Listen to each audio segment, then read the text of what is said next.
I-check yung sasakyan natin. Ito po yung sa blow bag, yung battery, lights, oil, water, brakes, air, at saka po yung ating gas. Maliban din po sa blow bag, yung ating driver, tignan din po natin na nasa tamang kondisyon. At kung tayo po ay, yan nga po, paparating na naaantok na, mas mainam po na tayo mag-park muna sa mga TSF or sa mga gasoline stations.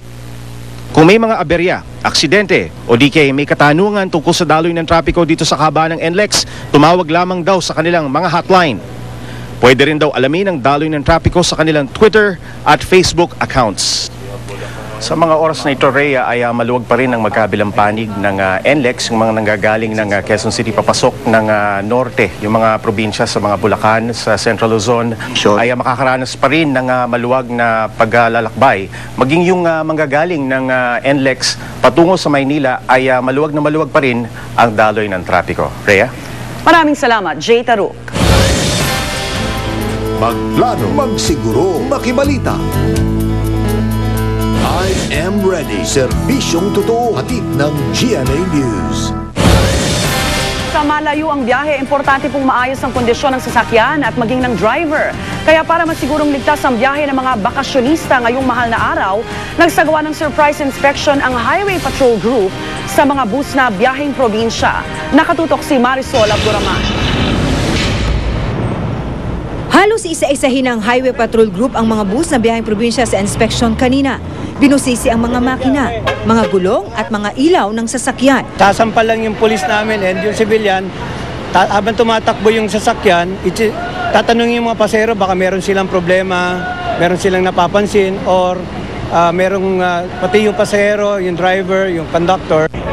Pinaalalahanan din ang mga driver ng bus tungkol sa road safety at pag-iingat sa pagmamaneho. Mag-ingat ka dahil Isito ito, mayroon kang inspector, malayo ang biyahe mo. Mahalaga rin daw kasing maayos ang kondisyon ng mga driver bago bumiyahe. Mula Enero hanggang Marso ngayong taon, 3,929 ang kaso ng aksidente sa kalsada ang naitatala ng Highway Patrol Group, kung saan 2,253 o 58% dito ay dahil sa kapabayaan ng mga driver.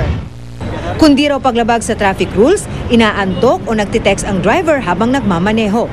Pangalawang sanhi naman ng mga aksidente ang mechanical failure. Dismayado rin ang mga otoridad dahil karamihan sa mga bus driver na kanilang natsyempuhan di nakasuot ng seatbelt.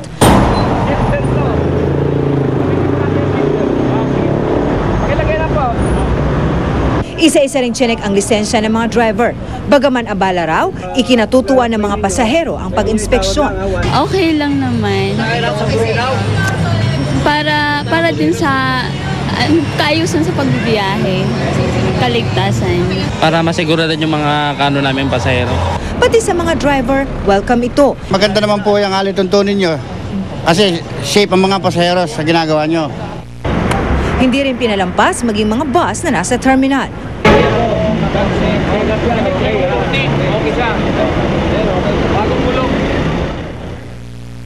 Para sa anumang reklamo sa mga pasaway at abusadong driver, tumawag sa 117 o sa HPG Hotline 726-1261. Patuloy ring paalala sa mga motorista ang blow bag check bago bumiyahe. I-check ang battery, light, oil, water, brakes, air o hangin sa gulong at syempre ang gas.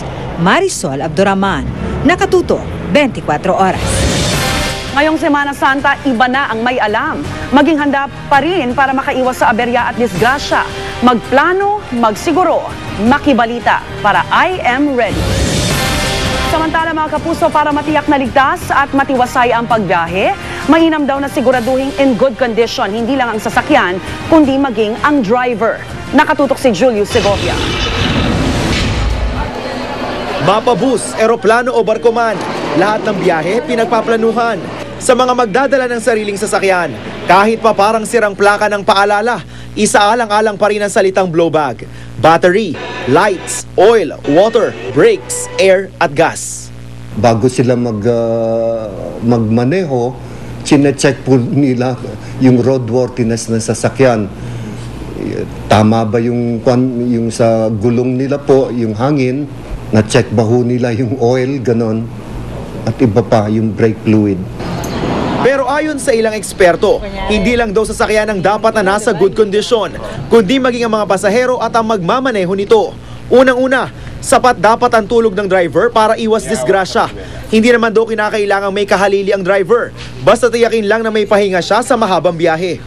Make sure na lang na may stops kayo along the way. Kunyari, kain muna kayo sa gas station na to, mga 1 oras na downtime para makakape yung driver or makarelax ng sandali. So at least, 'di ba, parang makastretch siya ng legs. Kung ikaw ang pasahero, masarap daw talagang matulog sa biyahe, pero isaalang-alang ang tamang pwesto sa loob ng sasakyan. Maski pakakalug-kalug ang sasakyan dahil kakaunti ang pasahero, huwag daw hihilata sa upuan. Kung gustong magpahinga sa biyahe, ugaliing nakalapat ang likod sa sandalan ng upuan at ikabit ang seatbelt. Kung nangangawit na ang mga binti, itaas ito. Kung walang mapatungan, gumamit ng anumang bagay gaya ng bag para maitaas ang mga ito. Iwasan ang pagdekwatro. Hindi rin naman natin maiwasan yung aksidente, pero at least alam natin na we tried all our best to ensure na walang mangyaring masama. Yun yung mga kailangan mong alalahanin, safety, comfort, and yung blood circulation. Para mas komportable ang mga pasahero, huwag daw mag-overload. Tiyakin ding dala ang mga importanteng gamit gaya ng medicine kit, pera para sa pamasahe at iba pang bayarin, tubig at pagkain para may pamatid gutom, at kumoto-unan kung malayo ang lalakbayin. If you're with family, I think yun yung important. Parang you plan as a family or you plan as a group para, kunyari, may in charge na magbaon ng mga gamot, may in charge na mag-ayos ng mga pagkain, may in charge na magdala ng mga kumot or unan, ganyan. So at least parang joint planning. Higit sa lahat, huwag daw kalimutang magdasal tuwing babiyahe para may proteksyon sa itaas. Julio Segovia, Nakatutok, 24 Oras.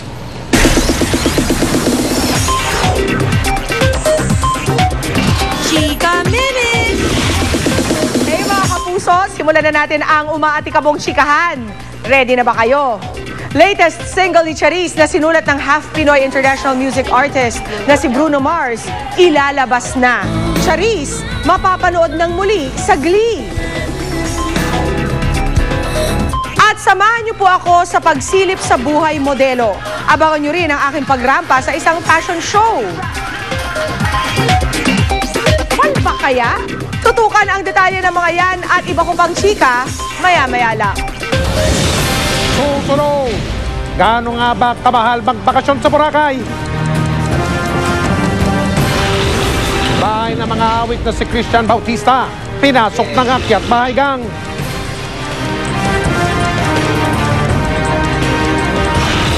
Manny Pacquiao, time out muna sa pagsasanay para dumalo sa misa sa linggo ng palaspas. At kasalang Prince William at Kate Middleton, ginawa ng kakatuwang patalastas. Mapapanood natin sa pagpapatuloy ng 24 oras.